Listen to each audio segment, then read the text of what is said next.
ஆண்டவரும் இரட்சகருமாகிய இயேசு கிறிஸ்துவின் ஒப்பற்ற நாமத்தில் இன்றைய தேவனுடைய வார்த்தை அப்போஸ்தலரின் நடபடிகள் 27வது அதிகாரம் 11வது வசனம். 100க்கு அதிபதி பவுலினால் சொல்லப்பட்டவைகளை பார்க்கிலும் மாலுமியையும் கப்பல் எஜமானனையும் அதிகமாய் நம்பினார். 12வது வசனத்தின் கடைசி பகுதி, அநேகம் பேர் ஆலோசனை சொன்னார்கள்.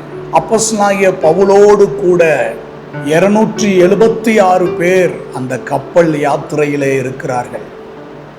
அவர்கள் நல்ல துறைமுகத்திற்கு கொண்டு போய் சேர்க்கப்பட்ட பின்பு இனி அவர்கள் யாத்திரை பண்ணுவது அவர்களுடைய ஜீவனுக்கும் கப்பலுக்கும் பொருட்களுக்கும் மிகுந்த சேதம் உண்டாகும் என்பதை பவுல் தன்னுடைய ஆவியிலே தேவனிடத்தில் இருந்து ஒரு எச்சரிப்பின் செய்தியை அவன் பெற்றுக்கொள்ளுகிறான். அந்த கப்பலையும் பவுலையும் வழி நடத்துகிற அந்த 100க்கு அதிபதியின் இடத்திலே எச்சரிப்பை தருகிறான்.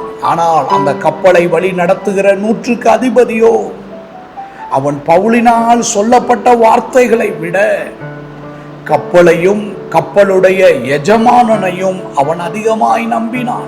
அது மாத்திரமல்ல, அந்த 276 பேர்ல அநேகர் 100க்கு அதிபதிக்கு கொடுத்த ஆலோசனை என்னவென்றால், அந்த துறைமுகம் மழைக்காலத்தில் தங்குவதற்கு வசதியாயிராததினால் அந்த இடத்தை விட்டு நாம் தென்மேற்கையும் வடமேற்கையும் நோக்கி இருக்கிற கிராத்தா தீவில் உள்ள துறைமுகத்திற்கு சென்று விடலாம் என்று அநேகர் ஆலோசனை சொன்னார்கள். அந்த ஆலோசனை சொல்லப்பட்ட நேரத்தில் தென்றல் மெதுவாய் வந்தபடியால் தங்கள் நினைத்தது, தங்கள் சொன்ன காரியம் கைகூடி வந்தது என்று எண்ணி அவர்கள் அங்கிருந்து புறப்பட்டார்கள். கொஞ்ச நேரத்திற்குள்ளே கடும் காற்றும் அந்த கப்பலிலே மோதினது. இன்றைக்கு நம்முடைய வாழ்க்கையில் நாம் தேவனால் சொல்லப்படுகிற வார்த்தையை விட மெஜாரிட்டியாக சொல்லப்படுகிற வார்த்தை என்ன என்பதையே நாம் தேடுகிறோம். நம்மை சுற்றிலும் இருக்கிறவர்கள் அதிகமான பேர் நமக்கு என்ன வார்த்தை சொல்லுகிறார்கள் என்று பலருடைய ஆலோசனையை அங்கே 100க்கு அதிபதி கேட்கிறார். கர்த்தருடைய பிள்ளையே, இன்றைக்கு லோத்து தன்னுடைய சூழ்நிலையை பார்த்து, சோதம் கொமாரா பட்டணம் அது நீர்வளம் பொருந்தி இருக்கிறதாய் கண்டு, வசதியை கண்டு அந்த இடத்திற்கு அவன் சென்றான்.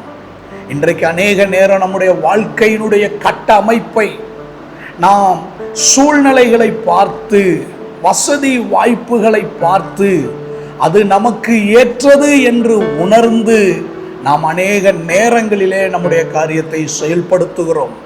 லோத்துவை பாருங்கள், வசதிகளும் சூழ்நிலைகளும் தங்களுக்கு ஏற்றது போல் இருக்கிறதை கண்டு அவன் சோதோமுக்கு நேராக கூடாரம் போட்டு தங்குகிறான். முடிவோ வேதனைக்குரியதாக, துக்கத்துக்குரியதாக அவனுடைய வாழ்க்கையில ஏற்படுகிறது. இந்த கப்பலில் இருந்த 276 பேர் அவர்கள் அந்த நல்ல துறைமுகம் மழைக்காலத்தில் தங்குவதற்கு வசதி இல்லை என்று நினைத்து அவர்கள் அந்த இடத்தில் புறப்பட்ட பொழுது ஆபத்திலே மாட்டிக்கொள்ளுகிறார்கள், சிக்கலுக்குள் மாட்டிக்கொள்ளுகிறார்கள். இன்றைக்கு கர்த்தருடைய ஜனமாயிருக்கிற நாம் நம்முடைய வாழ்க்கையின் ஒவ்வொரு காலகட்டத்திலும் நம்முடைய ஆண்டவர் நமக்கு நல்ல ஆலோசனை கர்த்தராய் இருக்கிறார். உன் கண்மேல் என் கண்ணை வைத்து நான் உனக்கு ஆலோசனை சொல்லுவேன், நீ நடக்க வேண்டிய வழியை நான் உனக்கு காட்டுவேன். 100க்கு அதிபதி அநேகரிடத்தில் ஆலோசனை கேட்டான். ஆனால் தேவனிடத்தில் இருந்து வந்த ஆலோசனையை அவன் புறம் தள்ளிவிட்டான். இன்றைக்கு நீங்கள் உங்கள் வாழ்க்கையில் அநேகரிடத்தில் ஆலோசனை கேட்பது நல்லதுதான். ஆனால் அதைவிட தேவனுடைய ஆலோசனை என்ன, தேவனுடைய நடத்துதல் என்ன, தேவன் நம்மை எவ்விதத்தில் நடத்துகிறார் என்கின்ற தேவனுடைய ஆலோசனையை கேட்டு நீங்கள் செயல்படுவீர்களானால் உங்கள் வாழ்க்கையின் பெரும்பாலான வேதனைக்கும் துக்கத்திற்கும் இழப்புக்கும் நீங்கள் தப்புவிக்கப்படுவீர்கள்.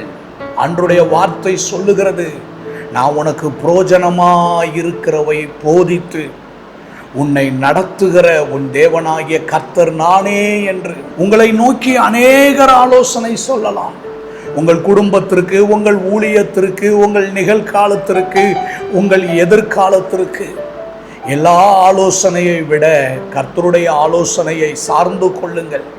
கர்த்தருடைய ஆலோசனைக்கு வழி நடத்துதலுக்கு காத்திருந்து உங்கள் காரியத்தை செய்யுங்கள்.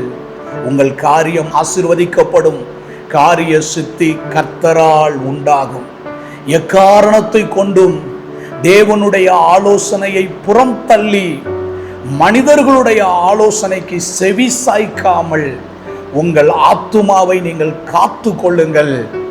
ஆண்டவர் உங்களை ஆசீர்வதிப்பார். அன்பின் நல்ல ஆண்டவரே, 100க்கு அதிபதி பவுலினால் சொல்லப்பட்ட எச்சரிப்பை விட அந்த கப்பலிலே இருந்த 276 பேர் சொன்ன ஆலோசனையை கேட்டு அதற்கு ஏற்றது போல் தங்கள் காரியம் கைகூடி வந்ததை எண்ணி புறப்பட்டு வேதனைக்குள், சிக்கலுக்குள் மாட்டிக்கொண்டார்கள். நாங்கள் எங்கள் வாழ்க்கையில் அப்படிப்பட்ட காரியங்களை செய்துவிடாதபடி ஆண்டவர் அவைகளுக்கு எங்களை விலக்கி பாதுகாப்பீராக. இயேசுவின் நாமத்தில் பிதாவே, ஆமென். கர்த்தர் நம்மை ஆசீர்வதிப்பாராக.